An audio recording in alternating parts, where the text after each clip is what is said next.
My name is Julius Don Estanislao. So your OLC, your new OLC for this subject, the Media Information and Literacy. So I am from AMA Angeles City, by the way. So now let's discuss. So again, this is Media Information and Literacy, or Media and Information Literacy. So our topic for today would be the audio information and media. All right, so let's discuss first the learning objectives of this topic. So at the end of the lesson, you must be able to identify the different types of audio content. You will be able to describe the purposes of audio media and information, and you will be able to analyze the design principles and elements used in a given audio media and critique the effectiveness of particular audio information. Now, as you can see, media and information literacy has different sources or resources. So the first one is the text, the motion, manipulative, visual, and audio. As you can see, audio is highlighted here because that is our topic for today. So before we continue, so I will be sharing a trailer of a movie, but this will be in a mute form siya. So let's see if how you will find the movie if wala kayong naririnig na audio.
So the title of this movie, by the way, is The Croods. So this is the part 2. May part 1 to. So kung sino na nakapalo ng part 1, siguro matutuloy niyo yung story ng part 2. Just watching the trailer. Sir, nanood gano'n yan ng trailer, sir. Okay. So let's discuss this after.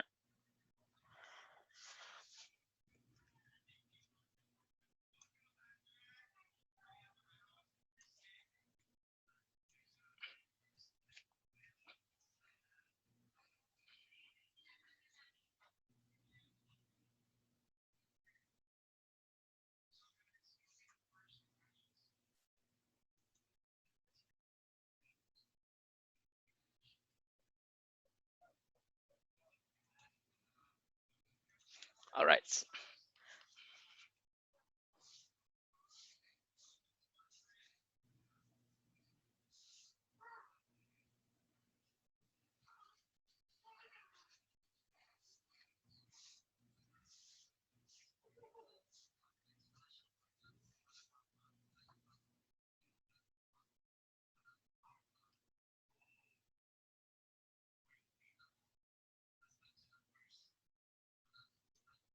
Okay.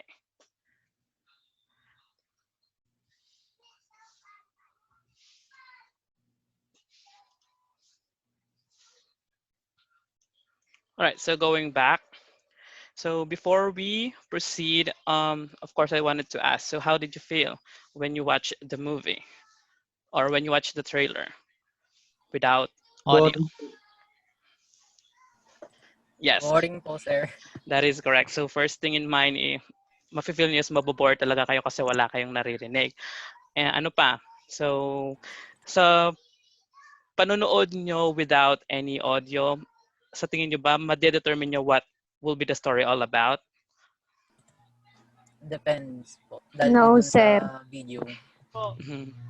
So, sa tingin nyo, ano kaya yung stories or tungkol kaya saan yung story ng movie na to or ng 3D na to, 3D movie na to? Anyone? Nasa jungle, Magkakaibigan, tapos sir. merong adventure, tapos family. So, they are family of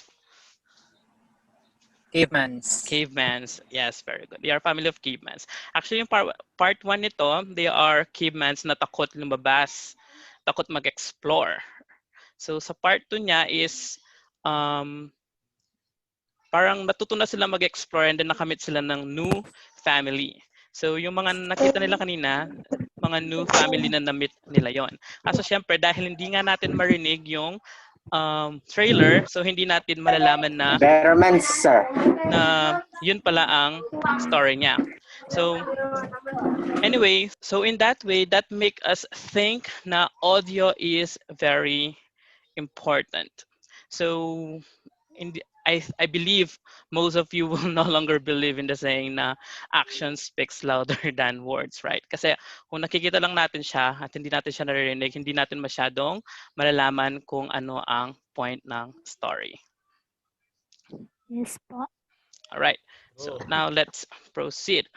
So audio information, so while humans are natural visual learners, kailan ba tayo naging visual learners? When we are?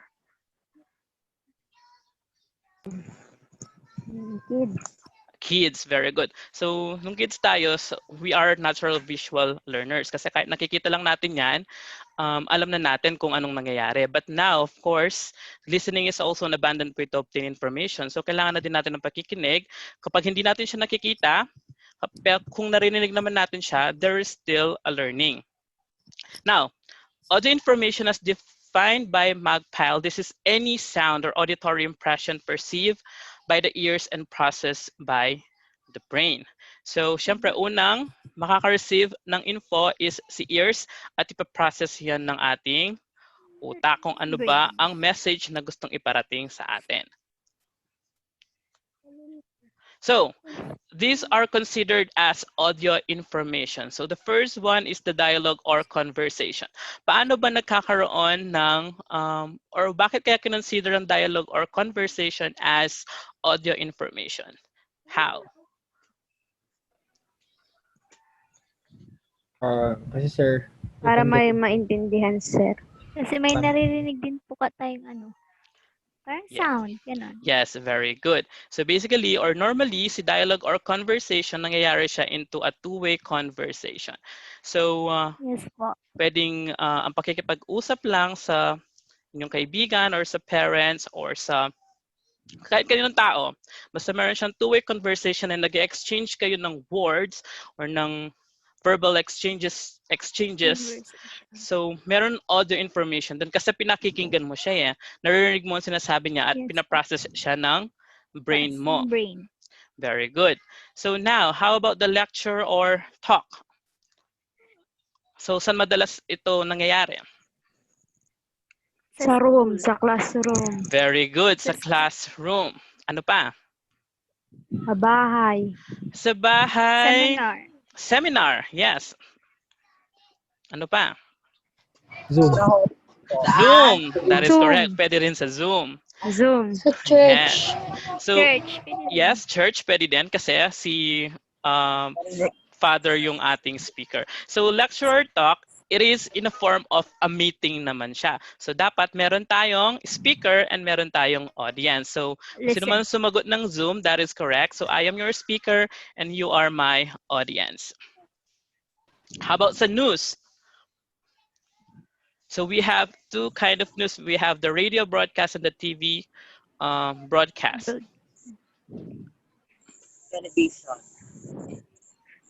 So, what are the example of news ba? radio,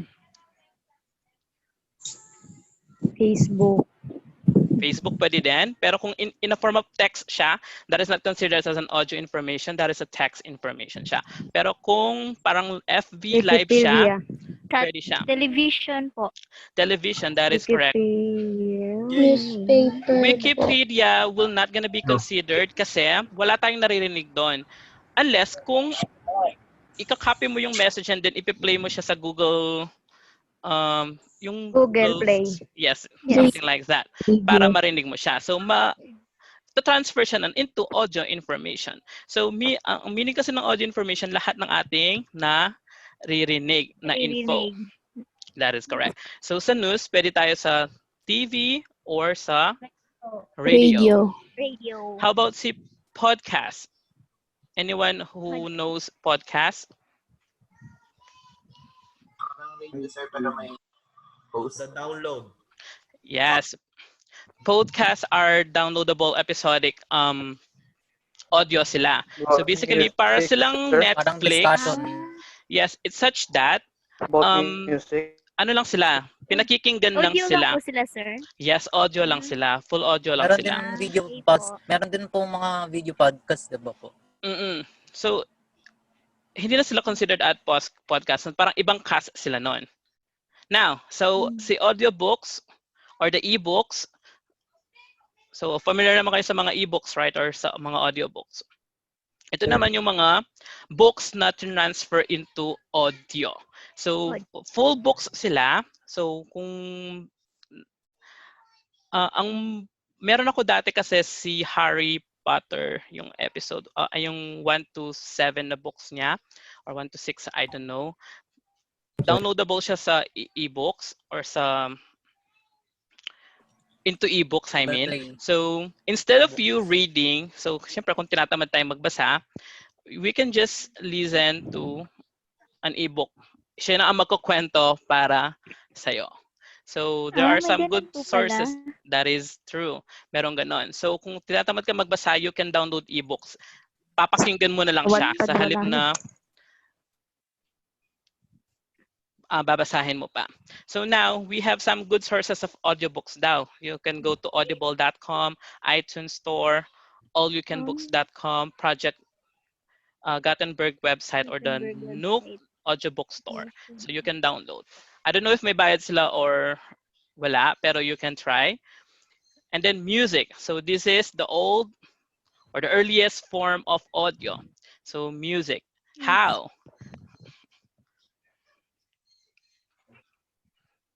So why is that music is Naririnig po tayo considered? yung music. That is true. So ano ba yung nilalaman ng music? So syempre meron siyang lyrics, ano pa? May meaning po. Mm, Information card na makukuha. Voice. Ganun. Merong voice, merong May information ka din pong makukuha. Sa tsaka music. meron siyang Or may- sound.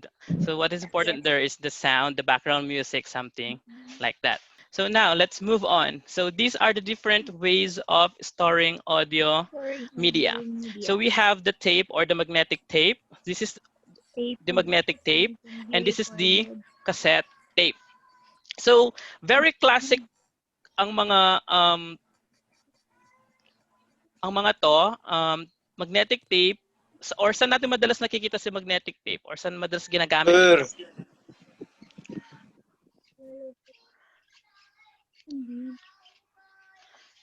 Saan natin kaya madalas nakikita si magnetic tape? parang si sir, parang sinauna po yan. Nabasta Opo. po yan. Parang old. Yes, very good. Pero, pero ginagamit pa din to until now.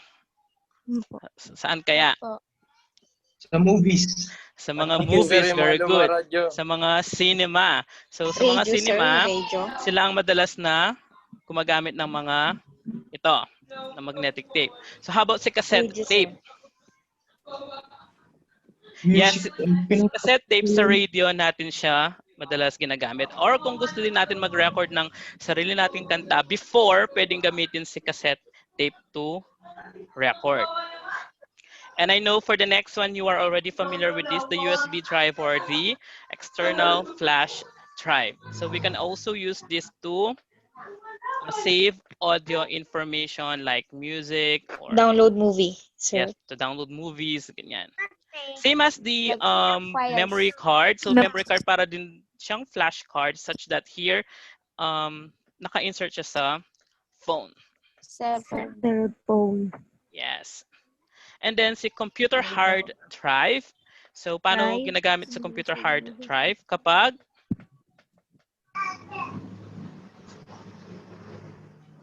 Nagpapalaki ng spacer, storage. pwede, kaso kasi ang ano Parang natin hindi na is po kasya. storing audio files tayo. Lagayan ng mga Parang CD siya. Audio. Lagayan ng files files niya. sa, ano, sir, sa PC. Lagayan ng files. Magka-copy ng Pwede. So basically si computer hard drive, ginagamit natin siya pang-store din ng info, kaso in the form of DVD or CD siya. So madalas ang mga gumagamit nito yung mga dancers na nag-record ng music nila to kapag magpe-perform sila, ganyan. Or yung mga singers na nagre-record ng -1 nila kapag meron sila mga competition. Or tayo din, pwede din natin gamitin to kung meron tayong gustong i-store na info, pwede rin naman siya. Or madalas, dati, ewan ko kung nadatnan niyo yun, sa mga internet cafe, meron tinatawag na Parang nagbe-burn ng CD. O para, CD burn, yung yes, ano po ng CD video. burning, ganon. Pwede din siyang paggawa ng USB. Now, the internet or the cloud, example nito is yung ating Google Drive sa Gmail. So, that is an example of a cloud. Or sa phone, sa iPhone, meron siyang tinatawag na iCloud. iCloud. Yes. Sa Zoom, meron din kaming cloud storage. Now, here, people who make audio information. Ito naman daw yung mga tao na gumagawa ng audio information. So, the first one is the commentator. So, saan natin madalas nakikita ang commentator? FB. FB ba? Event, sir. Event. Events ba? Or events. Matches. Matches? What kind of matches? Sports. Sports matches. Very good. So normally, ang mga commentator, nakikita natin sila sa mga sports matches or sports events. So kapag, Yes. say for example, sa basketball, Paligsahan, sir. very good. Kapag sa basketball, while the game is ongoing, diba? Meron kayong naririnig May na nagsasalita. comment. Yes, those are what we call commentators. So while the play is ongoing, any sports naman may ganon. So while the play is ongoing, merong commentator. Sila yung minsan sinasabi nila maingay masyado sila. Pero that is the job of a commentator kasi. They comment lahat ng kanilang nakikita. How about CMC? Kapag may event, may program po. May event. So what kind of event? Pageant. Pageant. Very good. Parang Graduation. Graduation. contest. Yes. Kailangan din natin ng MC sa graduation. What kind of party? birthday. sir. Birthday. Pwede. Kapag kumuha yung celebrant natin ng MC, pwede siya. Christmas party po. Pwede as long as may MC. So yes, basically si MCs, nakikita natin sila sa mga events. And how about si D's jockey or si DJ? Radio. Radio. Sa mga radio siya na ririnig. Oh, what if nasa TV na siya? Anong tawag sa kanya? Master. DJ. VJ. That is correct. And how about si narrator? Saan natin madalas narinig ang mga narrators? Sa kwento po. Sa mga kwento like what? Play. Pwede. Kahit ano. Yes, sir. Alamat po. Adulaan. Alamat. Yes, sir. Alamat. Sa school, pag may Role mga Yes, sir. Stories. Sa role play. Stories pwede like rin what? po. Stories like what? Alamat ang pinya po. Pwede. So, madalas ito sa mga fairy tales or yung mga Disney movies yung mga pambatang movies. So yung Ah. at the beginning of the story, di ba, may magsasalita na once upon a time. So that is considered as a narrator. Narrator. Voiceovers. Saan madalas makita mga voiceovers natin? Sa movie Dubbing. po.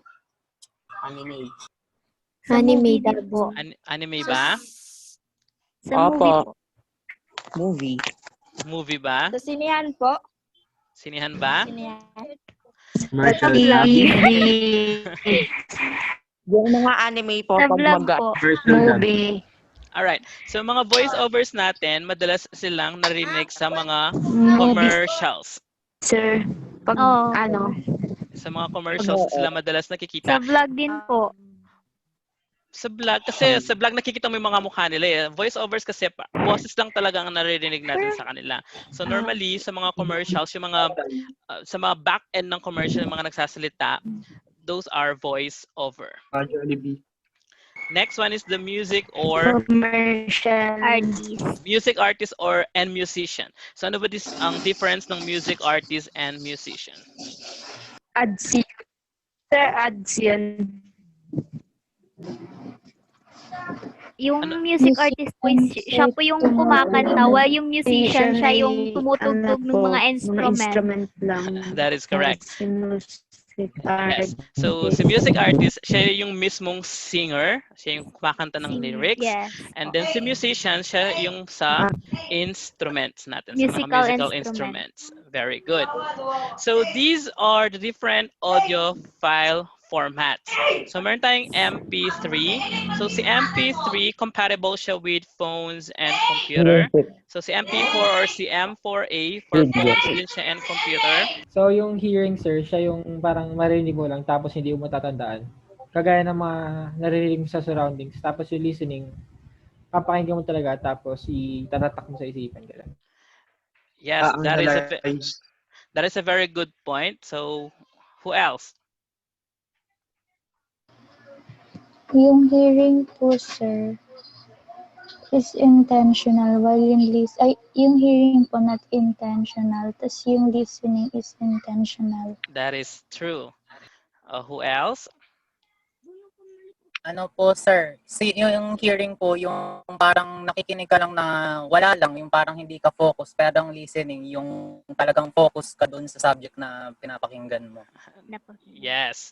So you are all correct, guys. So tama kayo lahat sa sinabi nyo. Kapag hearing tayo, so pinapakinggan lang natin siya without any information stored in our brain. And while listening naman, we are focused on whatever the speaker is saying, and then it will lead to learning. So basically, meron information na na-store sa ating utak. So that is the difference of hearing and listening. Sa hearing, wala lang, basta napakinggan mo lang, yun na yun. And then sa listening, pinakinggan mo hanggang matuto ka. All right. So now, this is just the definitions or yung explanation niya. And that is our last slides. So thank you for attending.